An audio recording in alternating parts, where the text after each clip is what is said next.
집중 취재 순서입니다. 지난달 쿠팡 물류센터에서 구내식당에서 일하던 외주업체 소속 30대 조리사가 갑자기 숨진 사건이 있었죠. 그런데 한 달 넘게 사건의 원인과 책임 등은 규명되지 않고 있습니다.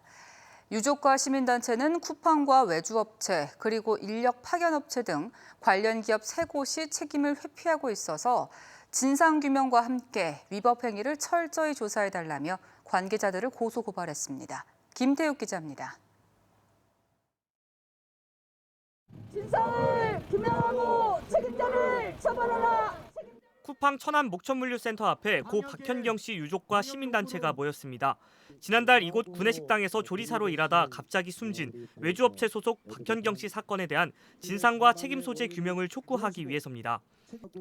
이 자리에선 코로나19 사태 이후 방역과 소독이 강화돼 독한 화학세제 사용량이 늘었고 이런 환경 등이 사망 원인일 수 있다는 유족들의 주장을 일부 뒷받침하는 증언도 나왔습니다. 일하면서 눈이 너무 따가워서 현경이한테 눈이 너무 따갑다고 얘기를 하니까 세제를 너무 독하게 쓴다고 말을 했었고. 대전 MBC가 단독 입수한 부검 감정서입니다.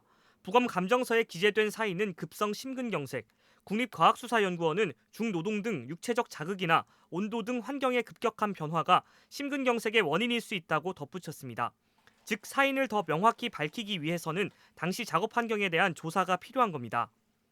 업무 환경이라 그럴까? 그 신체 부담에 대한 부분, 업무 부담 이런 내용들까지 사실은 광범위하게 조사돼야 됩니다. 특히 방역당국도 금지하고 있는 락스와 세제 혼합 소독을 지시했는지 또 그랬다면 어떤 경로로 지시가 이루어졌는지도 규명돼야 합니다. 유족들은 사고 한 달이 넘었지만 고인이 소속된 인력 파견 업체와 식당을 운영한 업체 그리고 사용자까지 모르쇠로 일관하고 있다고 주장했습니다. 쿠팡 구내식당을 운영하는 동원우푸드 파견 업체인 아라미테크 원화한 것도 진정성 있는 사과는커녕 전화를 받지 않습니다. 청소 용액의 혼합 소독 등 작업 환경의 위험성 여부에 대해 인력 파견 업체와 식당을 운영하는 외주업체는 아무런 입장을 밝히지 않았습니다.